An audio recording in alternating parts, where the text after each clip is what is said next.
Good morning. Our goal is to understand the coordinate plane.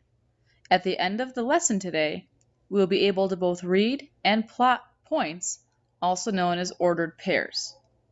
Make sure you have your VMath book and a writing utensil and open to page 39.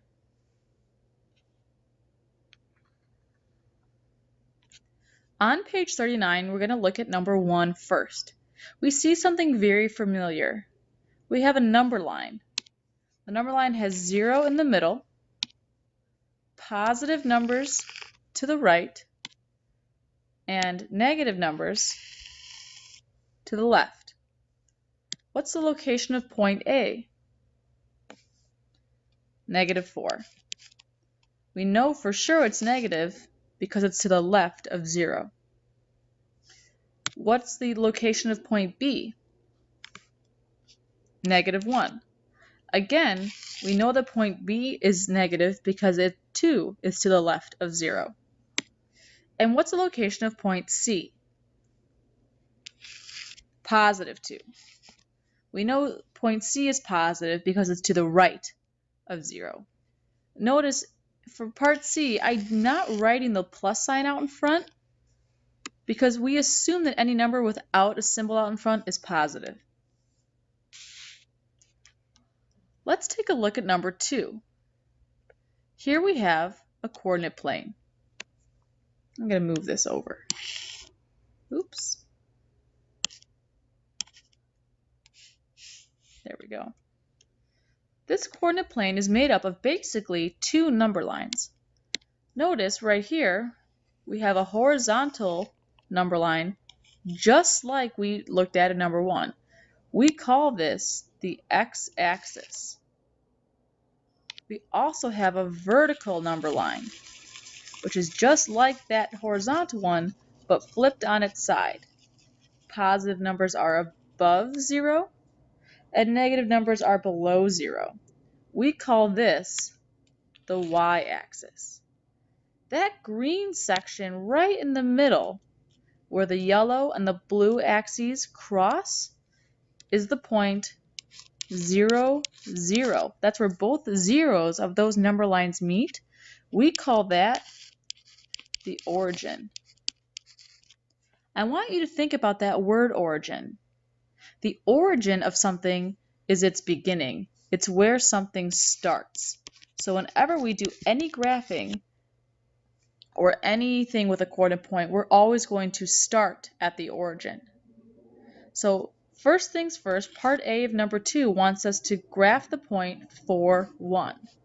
This ordered pair, or any ordered pair, is always written in the form of an x value, then a y value. They're x, y ordered pairs. We can remember this because that's in alphabetical order. X comes before y in the alphabet. So, starting from my origin, I'll place my pencil there, I need to do a little moving. 4 is my x value, so I need to go +4 along the x-axis, which is to the right. 1, 2, 3, 4. And then from there, I'm not going to make a mark yet. I still need to go +1 in the y direction. Positive is above 0. I need to go up. So there is point A. To find point B, I can look right here. And I want to figure out what those coordinate points are. So again, I need to find the x value first. Starting at my origin, I would need to go 1, 2, 3 to the right, and then up 1, 2, 3, 4. Because x comes first, it's 3, 4.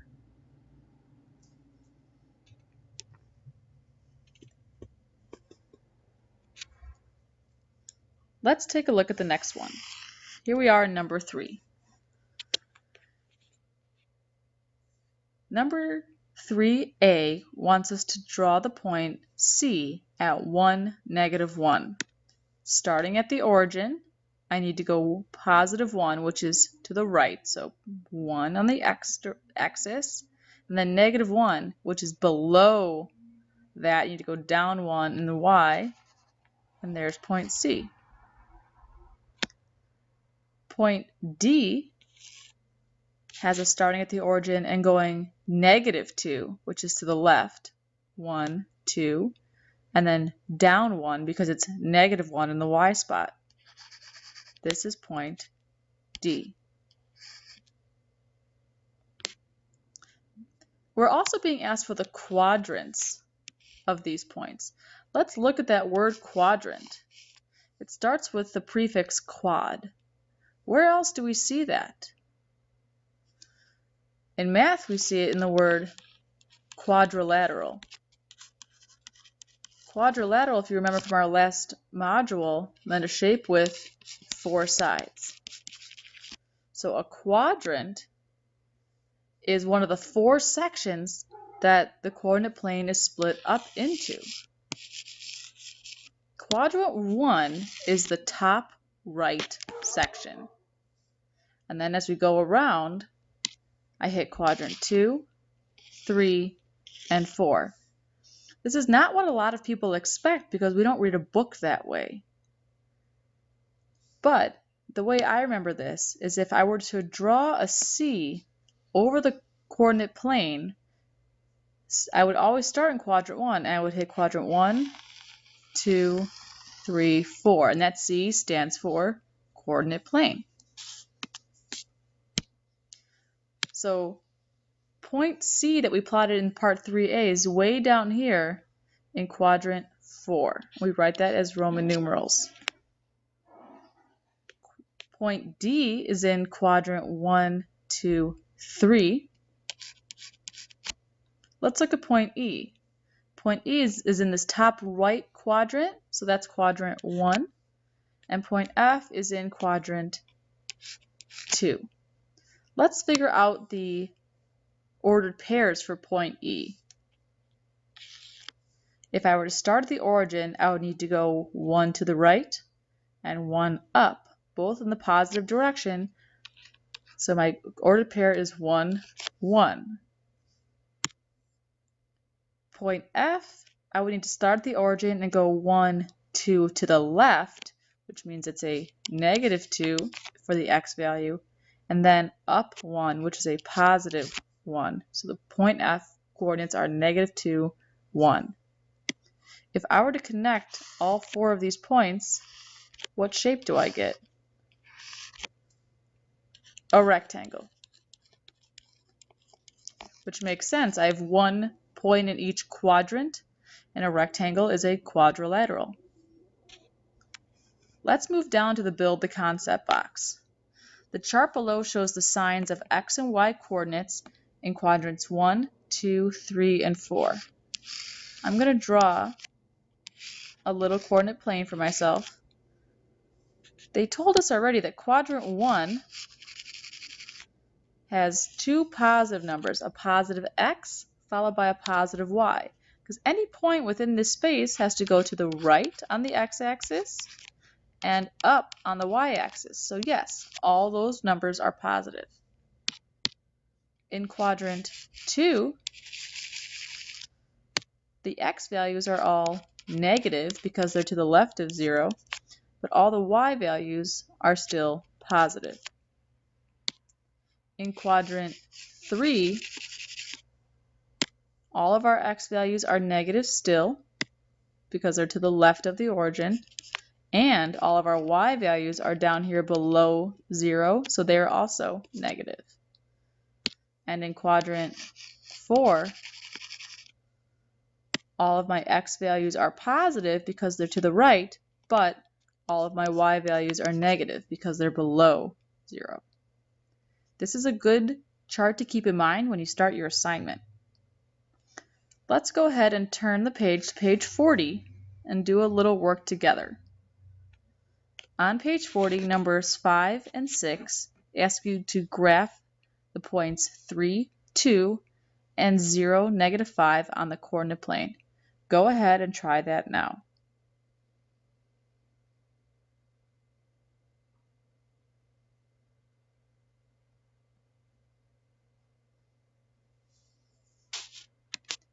point G is located at 3, 2.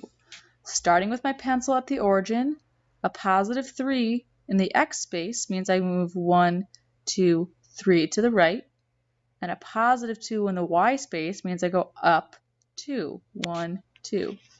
So I place my point at 3, 2, and I label it point G. That location is in quadrant 1.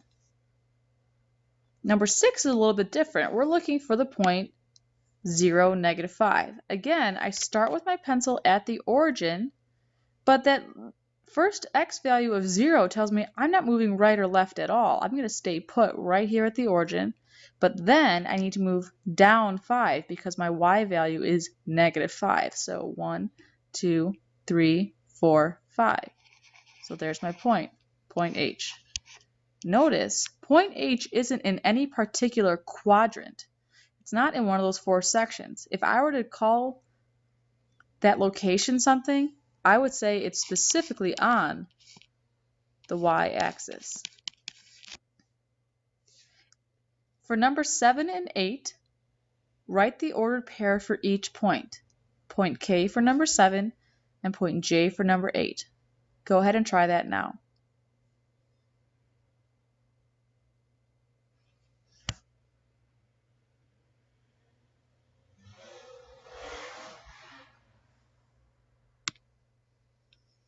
To find the coordinates for point K, I start at the origin. I would need to move 1 to the right, which is a positive move for the x value. And then I would need to move down 1, 2, 3. So I have a -3 for my y value. Notice that's exactly where 1 on the x and 3 from the y intersect, almost like that game Battleship.